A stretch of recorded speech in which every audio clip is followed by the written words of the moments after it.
Good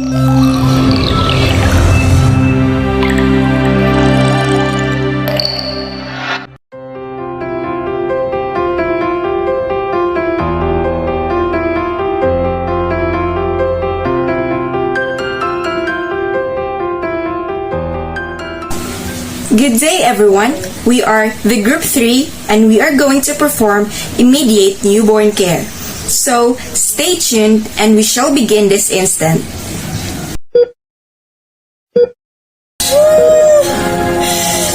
After the head has emerged, the mother can deliver the rest of the baby's body in another few seconds, or in some cases, about a minute. When the baby lifted out of the mother's body, the nurse announces that it's a baby boy and calls out the date and time of birth on the 11th day of January 2022 at 14:05 p.m. and the time when the placenta expelled at 14:13 p.m. At the time of birth, a purpose-made RFID tag is attached securely to the baby's ankle. The tagging system serves a dual purpose. Not only is it critical for identifying the baby, but it can also help prevent abductions. It does so by limiting the number of people who are permitted to handle the baby.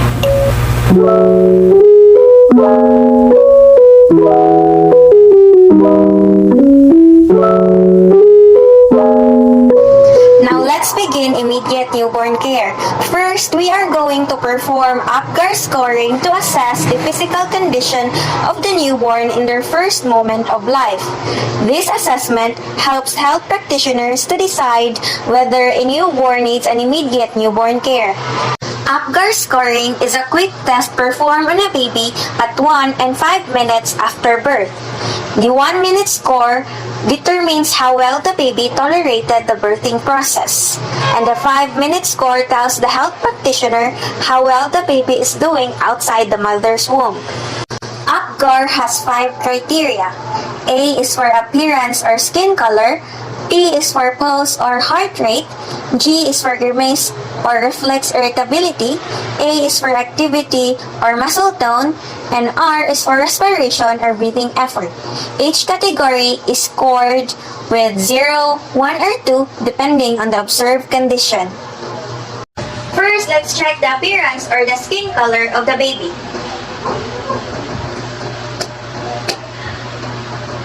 So the infant will be scored 0 if the skin looks blue, bluish gray, or pale. And the infant will be scored 1 if the body is pink and the extremities are blue. And if the entire body is pink, the infant scores 2 for appearance or skin color. So assuming that the entire body of the infant, including the extremities, are pink, we are going to give a score of 2 for appearance or skin color. Now we're going to check the pulse or the heart rate of the baby. Heart rate is evaluated using the stethoscope. We're going to check on it on the apical pulse or just below the nipple line of the baby. Remember, our patient is a baby and it's very fragile, so we have to be gentle. We're going to listen and count the baby's heartbeat for 1 full minute.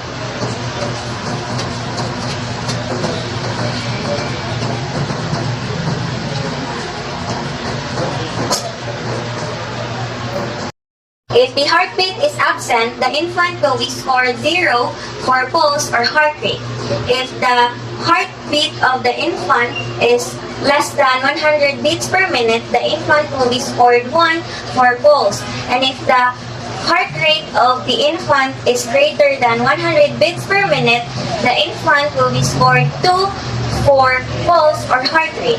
So the heart rate of this infant is 130 beats per minute, which is greater than 100. So we are going to give a score of 2 for pulse or heart rate.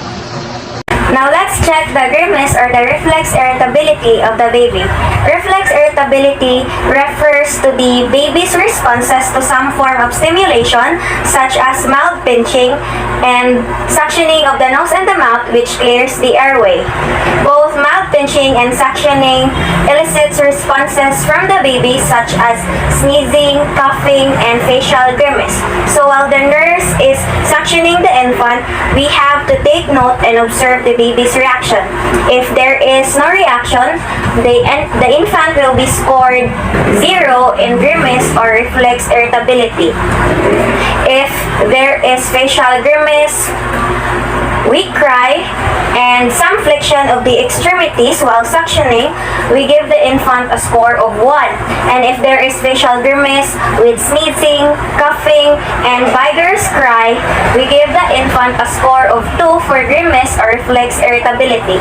Now, assuming that this infant is giving off a response of weak cry and some flexion in the extremities, we give this infant a score of 1.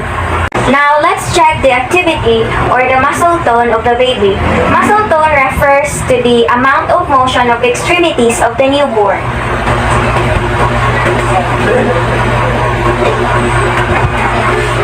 So, we have to take note and observe because if there is no reaction and if there is no movement at all, we give the infant a score of 0. And if the arms and legs are flexed with a little movement, we give the infant a score of 1. And if there is active and spontaneous movement, we give the infant a score of 2.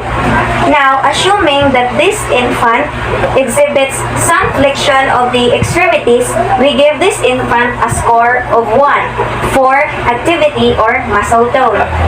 Now, let's check the respiration or the breathing of the baby. This refers to the respiratory effort of the baby within 60 seconds and 5 minutes of life.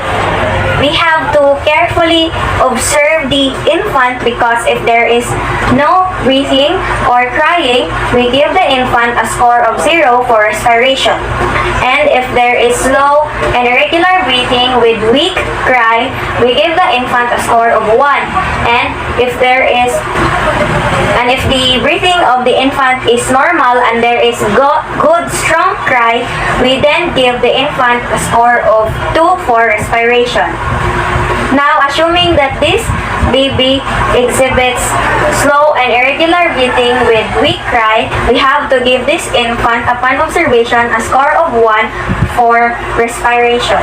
After scoring the baby in different criteria, the scores will be added, and if the total score or the result is from 7 to 10, this means that the baby is in excellent condition and only requires routine essential newborn care. However, if the total score is from 4 to 6, this means that the baby is moderately depressed and needs help by promoting breathing, such as suctioning the airway, massaging, or giving oxygen. And if the total score is 3 or less, this indicates that the baby is severely depressed and needs immediate full neonatal resuscitation, or it can also be a sign of severe disease. Therefore, the higher the Apgar score, the better the condition of the baby after birth. Now, to get the Apgar score of this infant, we can look over this chart to compute the scores. So, based on our observation, the entire body of this infant is pink. Therefore, we give a score of 2 for appearance. And also, the pulse or the heart rate of this infant is 130 beats per minute, which is greater than 100. So, we also give a score of 2 for pulse.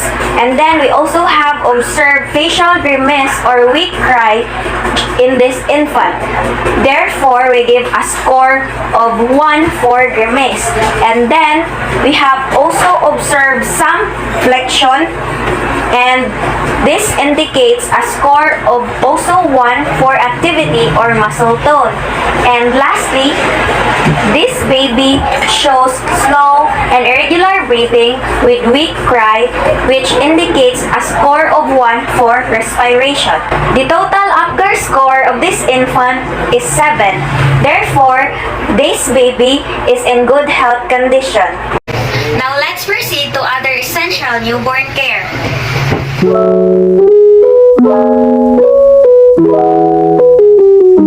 Hello everyone! Today, I am going to demonstrate on how to take care of the umbilical cord. The umbilical cord is an entry point for dangerous infection, including tetanus. Infection can easily pass through the cord into the baby's body, leading to sepsis and death. The fresh cord stump can also bleed if not tightly tied or clamped. This video will show on how to take care for the cord of the newborn. Start by preventing tetanus in the baby by vaccinating women for tetanus during their pregnancy. At every birth, have a clean delivery kit available. The kit should include at least a clean surface for birth, gloves, soap, a new blade or scissors, and 2 sterile cord ties or clamps. Cord ties can be made of string or narrow tip, at least 15 centimeters in length. The widest distance between your thumb and first finger. This length will let you tie 3 knots easily. Wash your hands with soap and water before the birth, and wear gloves. After the baby is safely born, put the baby on the mother. And then, delay cutting the cord until it has stopped pulsating a few minutes after birth. This will allow the baby to forget his full iron stores to prevent anemia in the first 6 months of life. To prevent the cord stump from bleeding, tie or clamp the cord. To clamp the cord, measure 2 finger widths away from the baby's belly. Place the clamp securely. Pinch the cord with your 2 fingers and push the blood away from the baby. 2 finger widths away from the first clamp. Place the second clamp.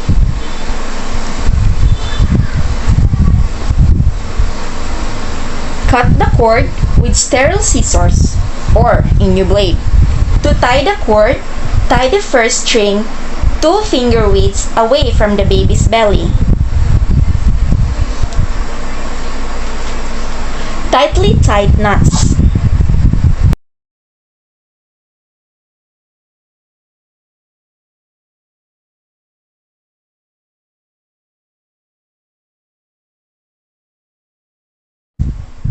Pinch the cord with your fingers and push the blood away from the baby. 2 finger widths away from the first string.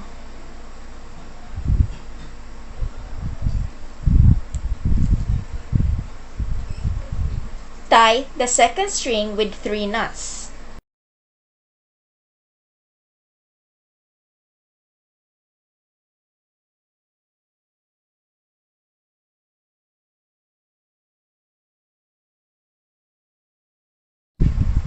Cut the cord with sterile scissors or a new blade. Be sure to cut away from the baby.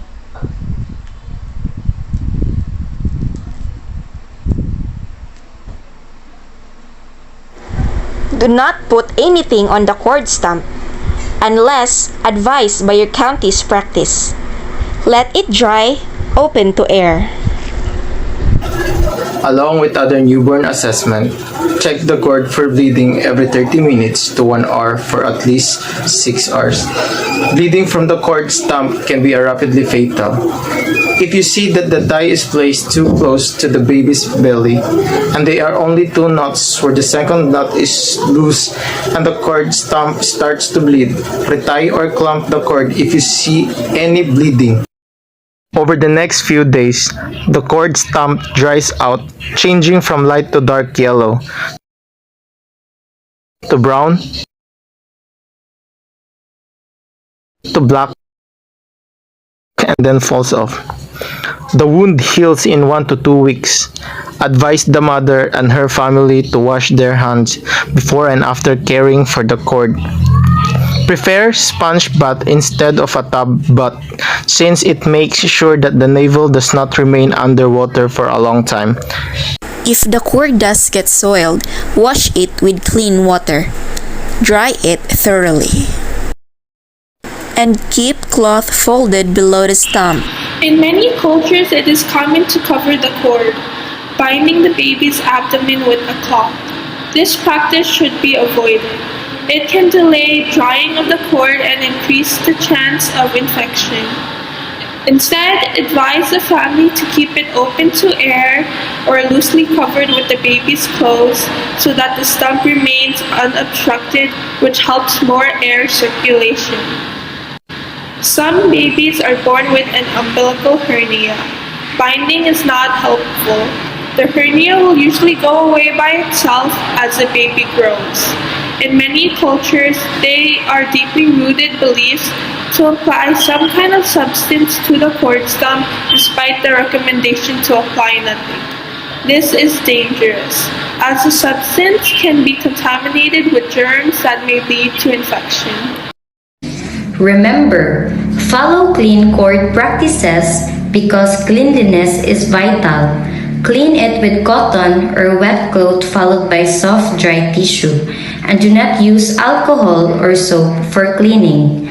Secure the cord with sterilized ties or clumps and cut the cord with a new blade or sterile scissors. Ensure the stumps remain dry at all times for natural healing and make sure the diaper does not enclose the area. Check the cord often for bleeding. Allow the natural healing. Don't pull off the cord manually, especially when it's hanging by a tiny, weak thread.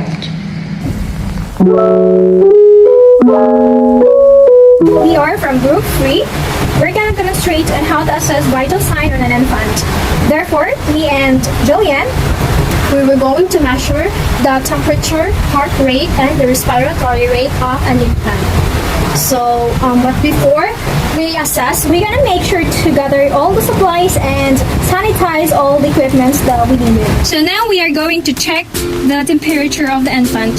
To check it via the axillary road, so we're going to place a thermometer tip in the armpit of the infant. And so the normal temperature in an infant can vary anywhere between 97.5 to 99.3 degrees Fahrenheit.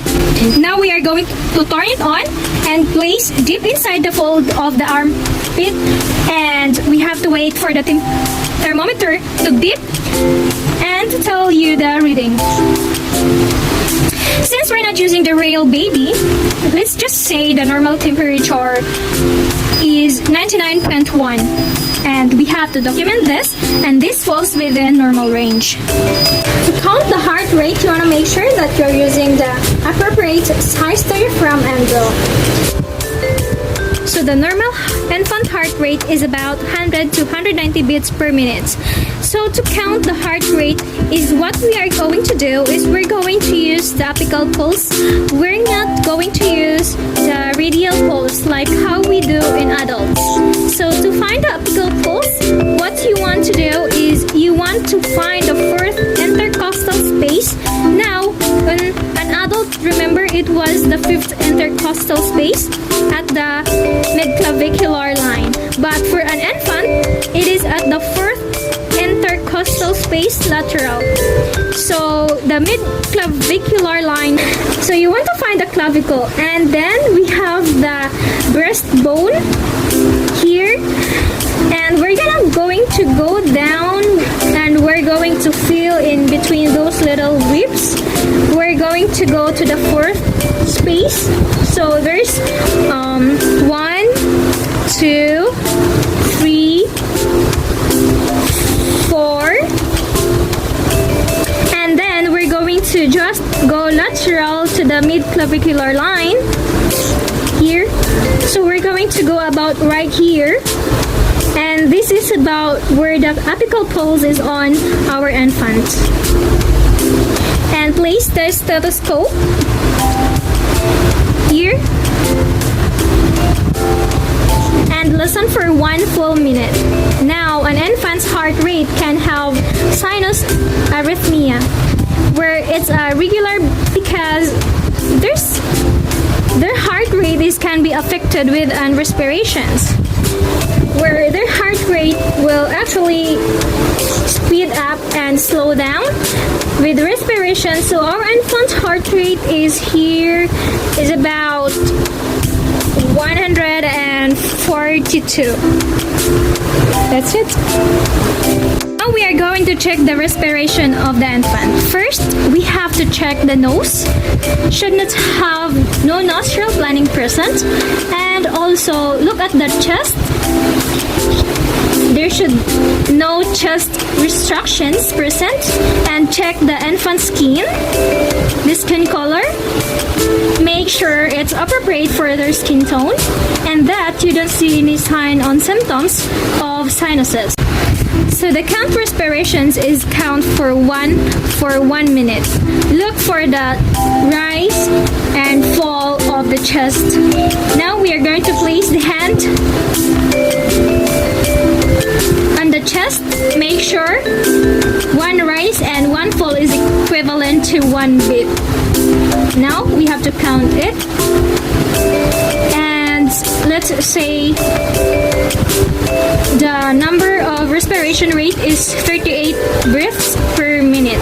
So we have to document it after.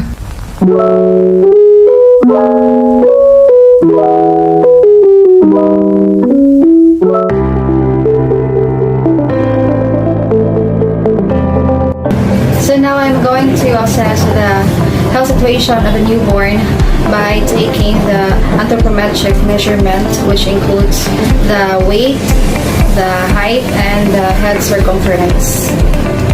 Now let me bring the baby from the crib to my workstation.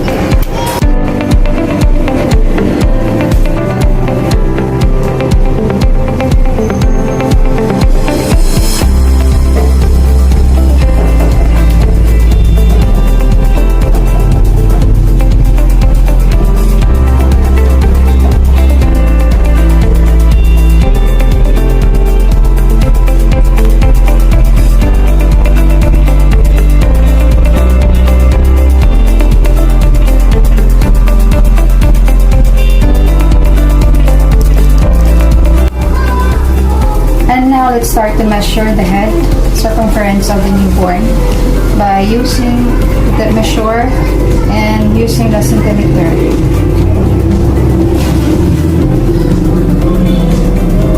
So it's 32.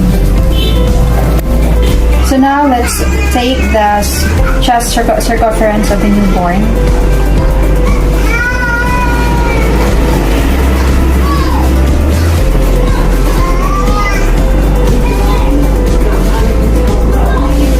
It's 34. And now let's take the abdominal circumference of the newborn.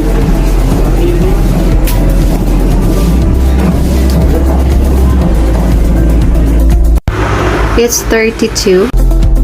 And lastly, let's take the height of the baby and position the baby in a sideline position, facing you.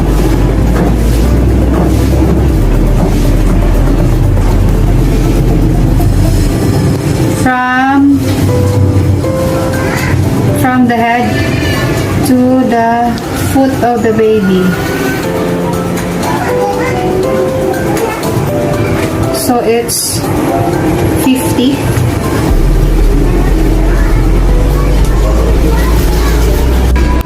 So those are the anthropometric measurements that we're going to take after the delivery.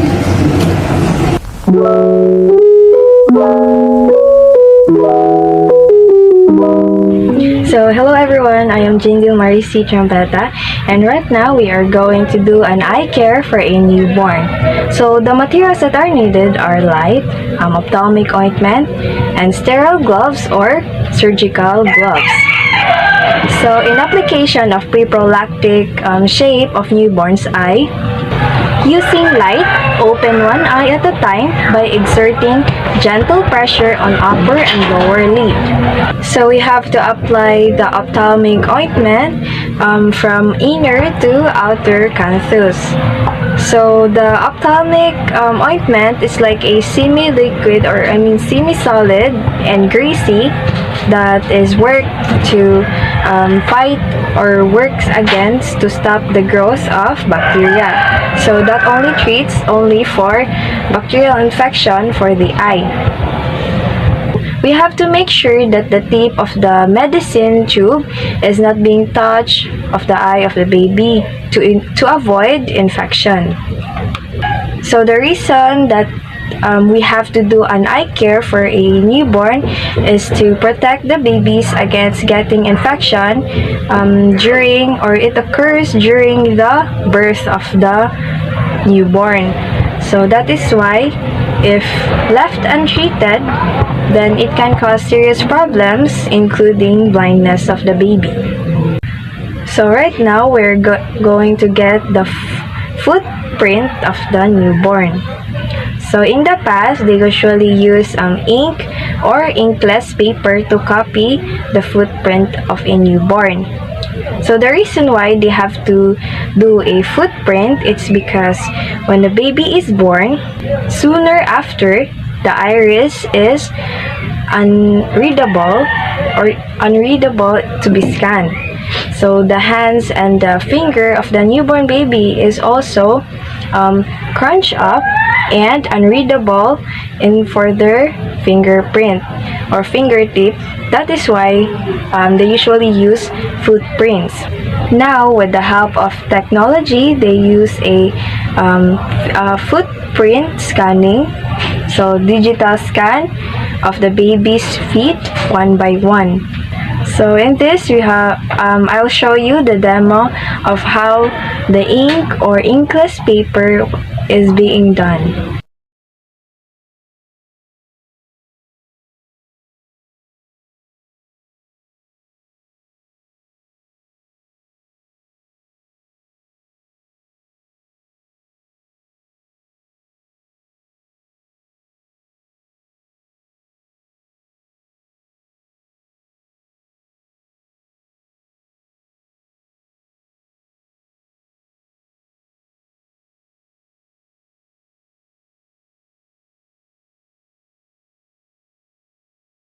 So for the purpose of footprint is for better identification, joined with the mother's fingerprint and the newborn's footprint. The hospital has already the record, and to avoid also mix up in hospitals and for future identification, for future use, for their identification for a lifetime.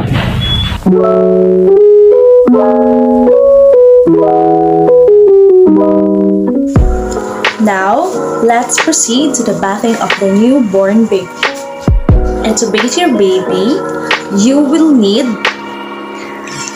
a tub of cool boiled water, a jug of boiled water, baby bath soap, cotton wool balls, bean or plastic bag, diaper, face cloth, towel, baby wrap, baby clothes. Fill the basin with cold water first, then warm water, up till 1/3 level of the tub. Mix the water well and use the inner part of your forearm to test the temperature.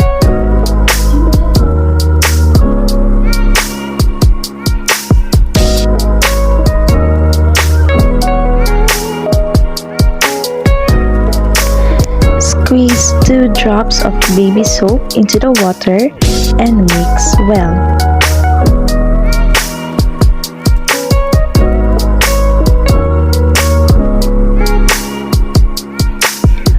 Place your baby onto the bath towel and gently remove the vest.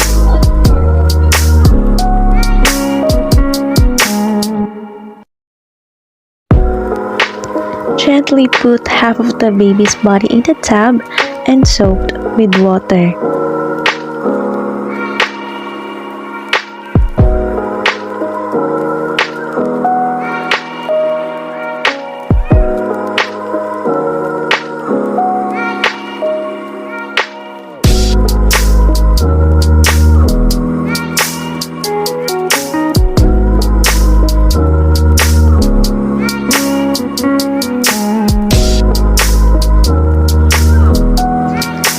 For cleaning the baby's eyes, clean the baby's eyes by starting from the inner corner of the eye and move outwards.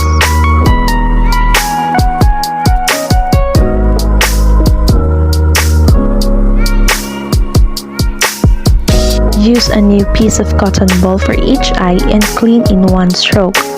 Do not reuse the same piece to clean back and forth.